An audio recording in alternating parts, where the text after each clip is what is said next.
চলে এসেছি স্নেহের ছাত্রছাত্রীরা। দেখো, আজকে তোমাদের মেজর 2টা সম্পূর্ণ আমি দিয়ে দিচ্ছি এবং প্রত্যেকটা পেপারে সাজেশনস দেওয়ার একটা সিস্টেম থাকবে, সেটা তোমাদের বলে দিচ্ছি।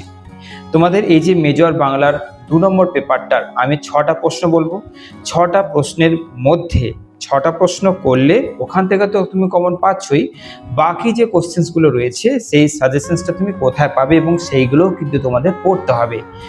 এই মুহূর্তে এত কোশ্চেন্স তো করা যাবে না, তাহলে তোমাদের 2 নম্বর পেপার থেকে মহা গুরুত্বপূর্ণ আমি 6টা প্রশ্ন বলবো। সেই 6টা প্রশ্নকে আগে তৈরি করবে, যার মধ্যে কিন্তু চরিত্র রয়েছে। চরিত্র তোমাদের দেবেই, এটা কনফার্ম হয়ে যাও। তো চলো শুরু করছি। সেই 6টা প্রশ্নের মধ্যে আমি তোমাদের প্রথম যে প্রশ্ন বলবো সেটা হচ্ছে আমার সাজেশনস পেপারে ধরে নাও 1 নম্বর প্রশ্নটা।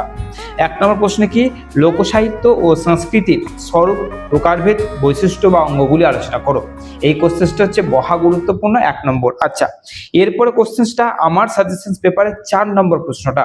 4 নম্বরে কি থাকবে, যে 4 নম্বরে কোশ্চেনটা তোমাদের এটা করতে হবে বাংলা সাহিত্যের ওপর লোক সাহিত্যের প্রভাব।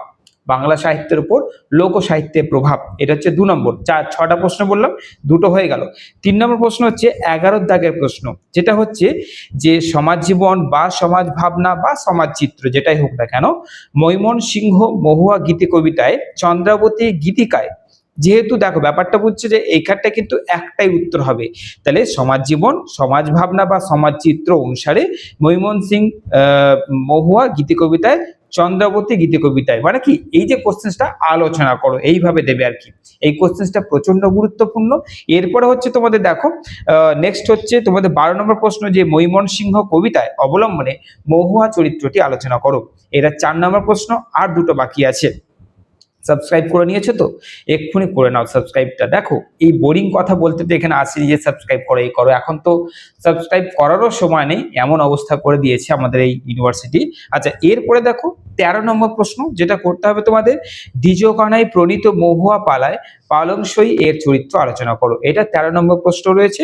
আর 14 দাগের প্রশ্ন, যে ময়মনসিংহ গীতিকার মহুয়া পালা অবলম্বনে নদের চাঁদ বা পুরুষ চরিত্র নির্মাণে দ্বিজকানাইয়ের কৃতিত্ব। তাহলে পুরুষ চরিত্র নির্মাণে দ্বিজকানাইয়ের কৃতিত্ব বা নদের চাঁদ, এই একটা পুরুষ চরিত্র তোমাদের দেবে। তাহলে 6টা প্রশ্ন বলে দিলাম। এবার তোমরা সাজেশনস পেপারটা পাবে কোথায়? তোমরা ডেসক্রিপশন বক্সে চলে যাবে, সেখানে আমি সাজেশনস পেপারের ছবির লিংক দিয়ে দিচ্ছি, সেখানে ক্লিক করবে। স্টার মার্ক করা প্রশ্নের মধ্যে মহা গুরুত্বপূর্ণ প্রশ্ন বলে দিলাম, এরপরে স্টার মার্ক বাকিগুলো করবে, তারপর তোমাদের যে কোশ্চেনগুলো রয়েছে সেগুলোকে কমপ্লিট করে দিচ্ছ। আমি আসছি মেজর 3 নিয়ে খুব তাড়াতাড়ি। ভালো থেকো, সুস্থ থেকো।